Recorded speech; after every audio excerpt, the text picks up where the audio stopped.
Welcome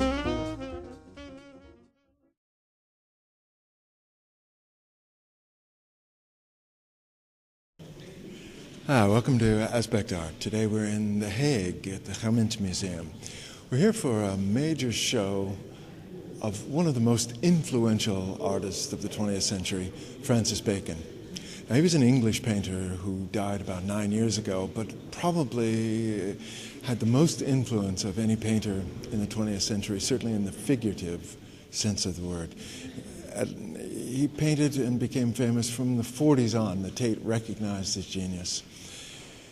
He was a man troubled, had turbulent relationships, was a gambler, and drank like hell. But his paintings are unprecedented in the history of art. They move you. When you see them, they still move you. So join us now for Francis Bacon, the curator of the show, Hans Janssen, put it together over the last 4 years, and enjoy the show. Thanks.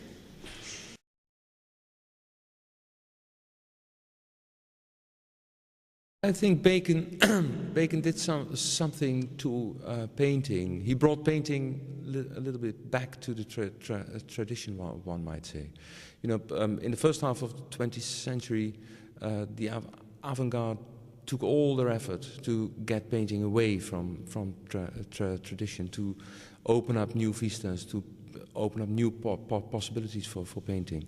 What Bacon did, he did twofold. He brought painting back to its figurative origin, so in Western art.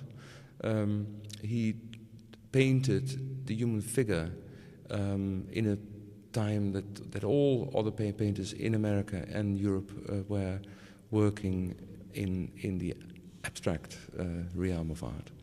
And in the second place, he simply didn't want to stop with all the motives and subjects that were given us by tradition, the landscape, the figure portrait, history painting, but he started to get his inspiration or to get his motives from the letterbox, let's say, from newspapers, magazines, photography, all the enormous amount of images which is littered over us daily, and which contains very strange and influential images. Now, he was very influenced by photography, wasn't he? How did he incorporate that actually in his paintings? Well, I think his motives, his subjects came from daydreaming, as he told repeatedly in many interviews. But all these daydreams were informed, let's say, by all kinds of photographs that he discovered in various places. So, for example, in 1951, he discovered in the library of the Victoria and Albert Museum in London, he discovered a newly bought book they had from Muybridge, Edward Muybridge, and this was exactly at the time that he was busy making images of animals, threatening images of animals in boxes or in a sort of isolated circumstances. And this is what Muybridge exactly did. He photographed animals in sequences and figures in sequences as a sort of forerunner of the film. But every image on itself had a very strange aspect because it wasn't composed. It was simply life as it is given, as it might have been given to us on our visual system, in our eyes. And this immediacy greatly surprised Bacon, and he took these images of Muybridge back to his studio, bought these books, and was quite influenced in the next couple of years, let's say the next 15 years, in composing his pictures. Now, many of his portraits are unprecedented, really, in the history of art. He manages a kind of distortion, even with his best friends. He paints them, and he says he doesn't like to work with a real model. He uses a photograph of them because it's so... He's often been said of as a painter that paints the alienation of the modern age. Do you feel that, by looking at all of this, that this really is an appropriate label? Well, I think I'm not that. I think that image is not that right. Bacon repeatedly also said himself in interviews that he wasn't interested in existentialism or in the alienation of the human figure. I think he was a very optimistic person, and a very optimistic person who really had one obsession, and that was to paint as good as all these painters that he saw in the National Gallery in London, which he frequented very much as the Victoria and Albert in London as well. There he saw all these pictures by Michelangelo, Raphael, Velasquez, and I think that was his goal. That was the thing he wanted to make. But what he couldn't make, that was too difficult for him, was an image with more than two figures, as all these guys in history did. He simply didn't succeed because once you have two figures in a picture, the anecdote starts to jump in. There is a story to be told or whatever, and then the boring also sets in, as Bacon said himself. So he didn't succeed in painting more than one figure. If you have an image of one figure, you immediately have loneliness and centeredness and all that, which made it possible for him as a painter to concentrate on the figure and to make it as energetic and as immediate and as cruel to the eye as possible. But on the other hand, he wanted to make images with more than one figure. He succeeded there are 2 or 3 pictures in the show in which he succeeded in doing this. But what you have then is always the illusion of a figure in space, and then the illusion of an illusion, which means that it is a painted picture or a photographic picture, which is on the wall or pinpointed to a board. So he needs all kinds of games to set the picture in motion, let's say. But it's always one picture which he ends up with. That's also the reason why he paints these triptychs. All these triptychs have one figure on each panel. And the 3 of them makes a picture with more than one figure, which was what he wanted. But they are separated, which makes it possible to give them their own space. You mentioned his admiration for the great masters. Of course, one of his most famous painting comes from the Velázquez Pope series, or Velázquez painted one, but Bacon went at it a lot. In that, he paints the Scream, or what became famous for him. Can you talk a little, as you see it? It's a very, very difficult motive, the screaming mouth with Bacon. There are several possibilities. If you look at the sources, one of the sources is, of course, the wonderful image of this nanny in the Potemkin movie by Eisenstein on the Odessa steppes. Screaming nanny, which mouth open and one of her glasses of her spectacles broken, which is a very desolate image, which was in the studio. Bacon had several copies of it, and he used it very, very often. Then there is this, in 1927, Bacon was in France, and he met the painting of Poussin, the Massacre of the Innocents, which is also having this screaming mother who is screaming because her child is murdered or slaughtered, you might say. And this idea of the slaughtering and the screaming, which is with Eisenstein and with Poussin, was a thing that he greatly admired because it was so immediate as an image. Then there is also this possibility that he bought in 1927-28 on his way back from Paris to London.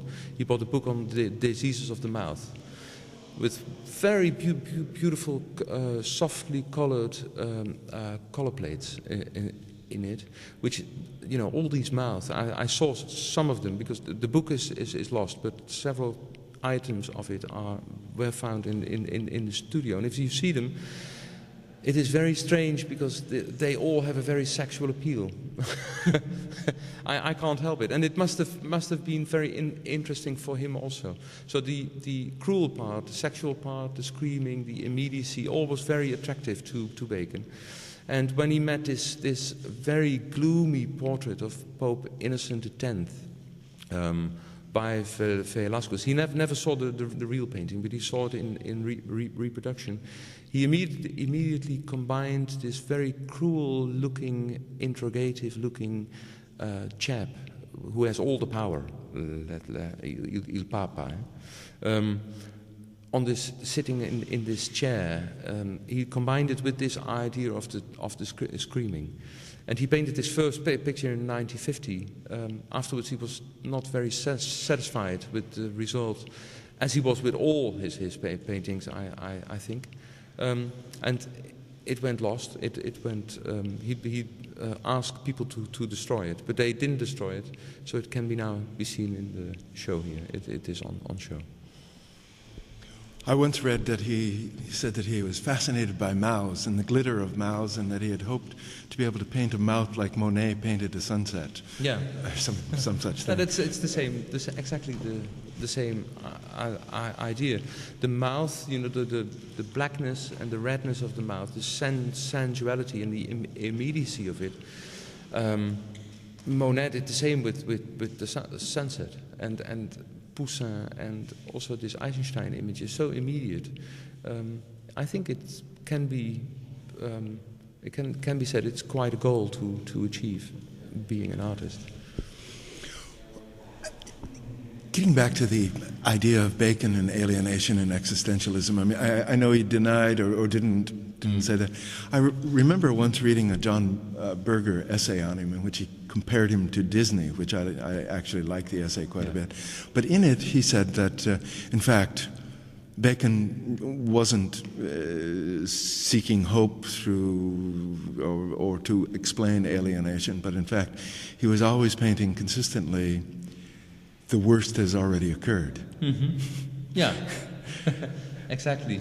And I like the John Berger essay too. And I think this whole idea of the Disney aspect is Bacon was shocked by the essay. He didn't like it at all.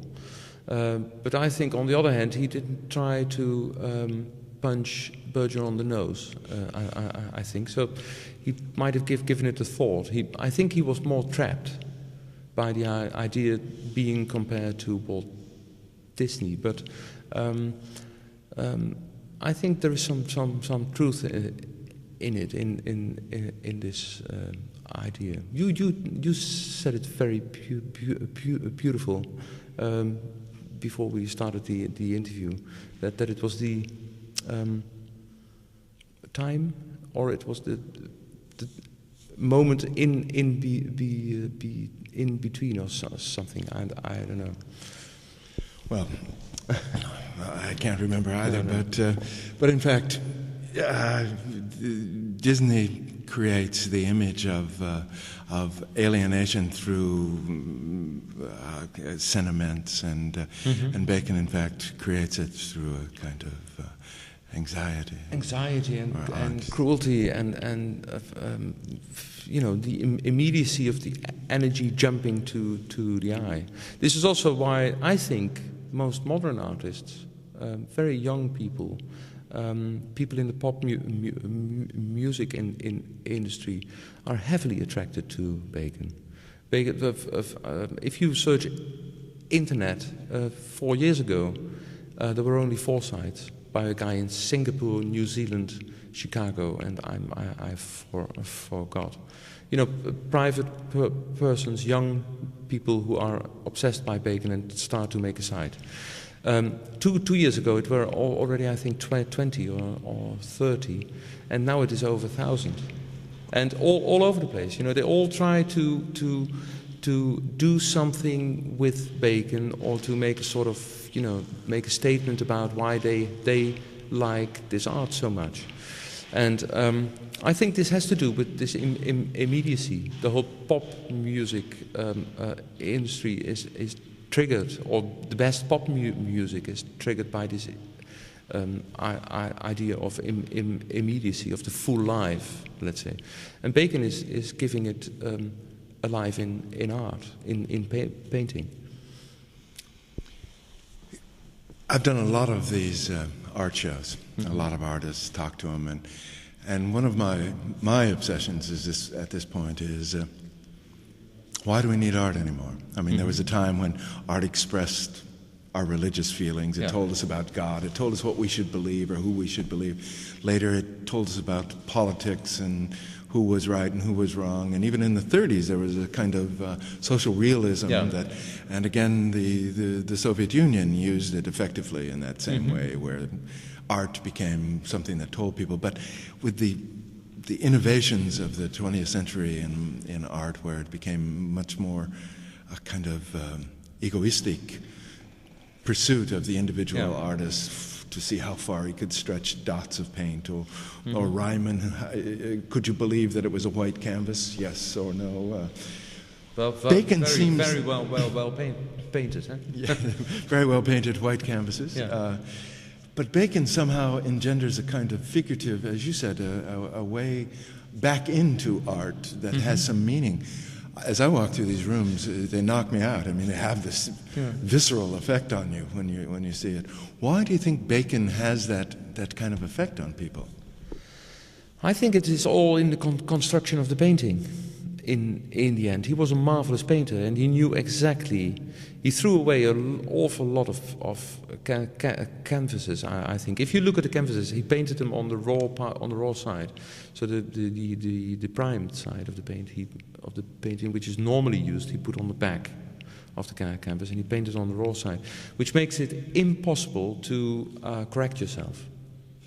You know, so every stroke, every single brush stroke, and everything has to be there right in place, which makes it a sort of almost impossible gamble.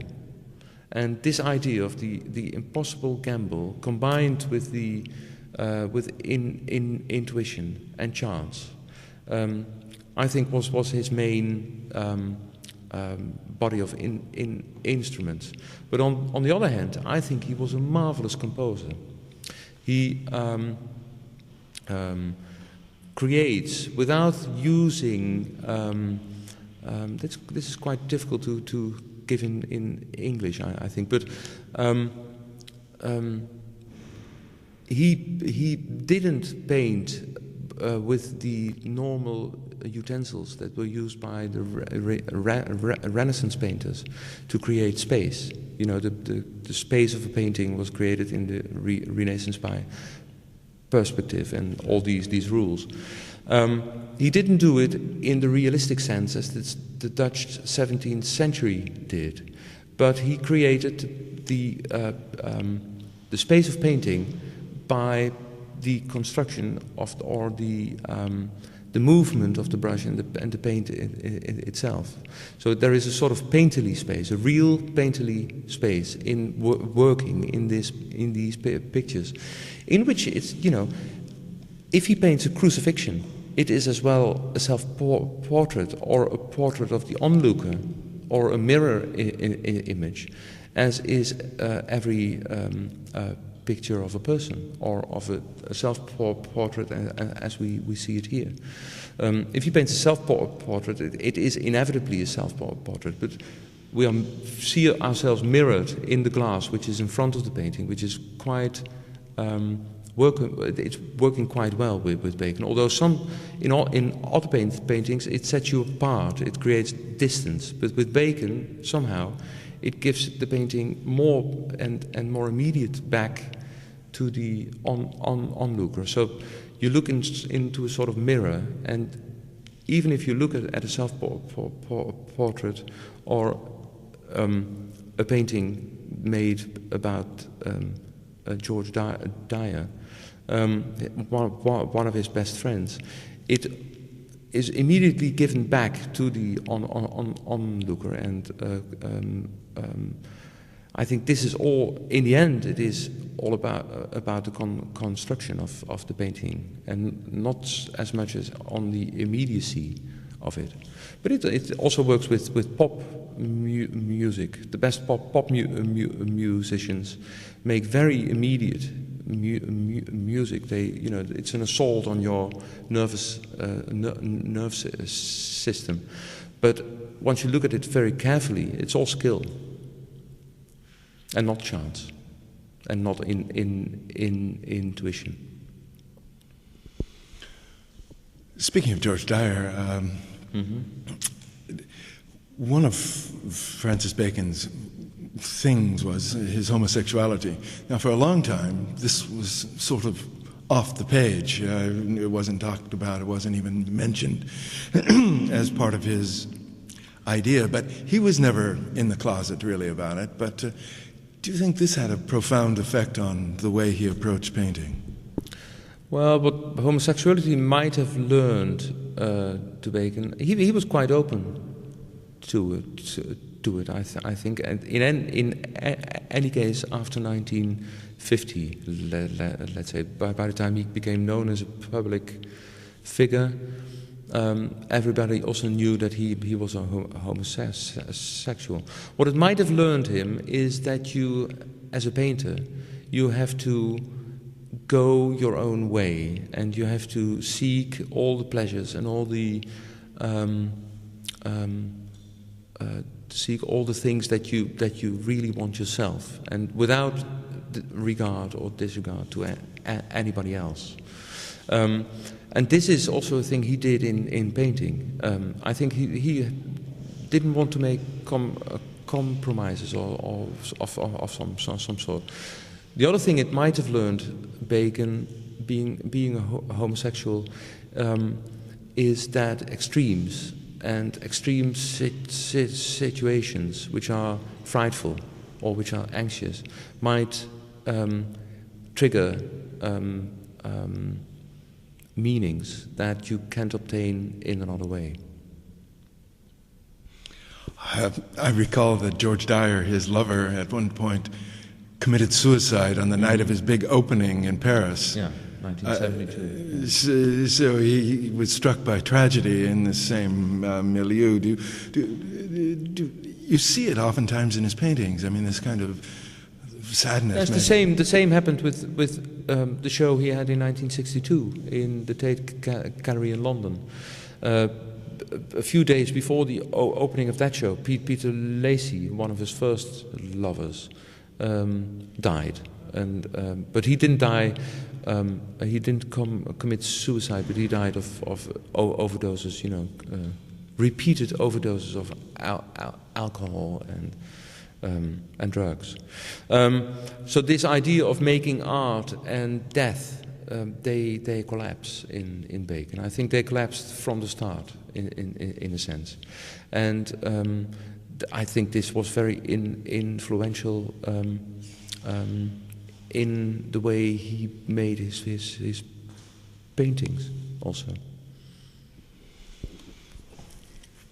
As I look at this show, and you say it represents from the beginning to the end, you see kind of that Bacon seems to have been born with a worldview. I mean, it doesn't really change. Mm-hmm. It's really consistent for the beginning to the end. Yeah.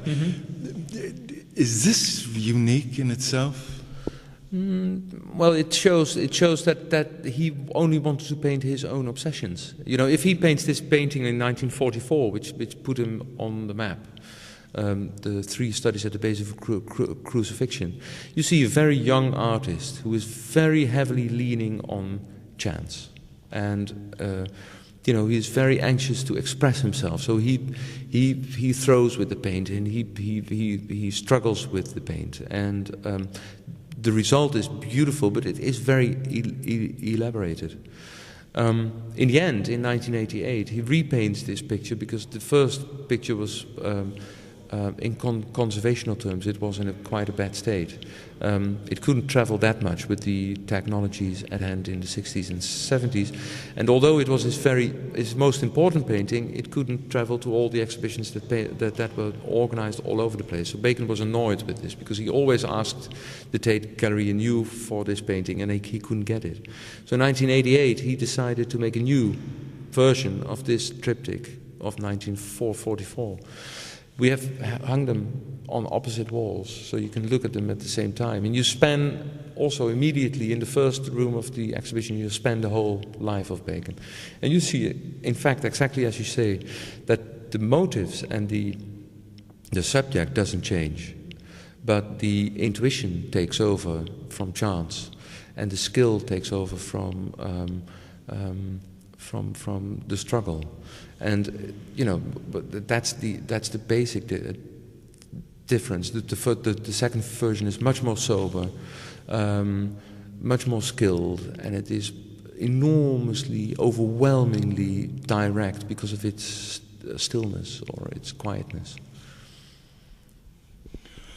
Hans, it's a terrific show. Thank you very much for talking with us this morning, today about Bacon. I think that there will be a lot of people who will be able to attend the show and see it. Yes. Now let's talk about that. When is the hours here, and where is the show, and how long will it be here? The show is open every Tuesday until Monday. So it's closed on Monday, the museum, but then it's open from 11 in the morning until 5 in the evening. There is no possibility to make reservations, although there are a lot of people. I think there is, with the hanging, we created enough possibilities to look at every painting in a very sound and good way. I think the show runs until May 13, and I hope the best for it. It's a terrific show, and I hope the best for it too. Thank you very much. Should see this major artist. Okay, thank you, Hans.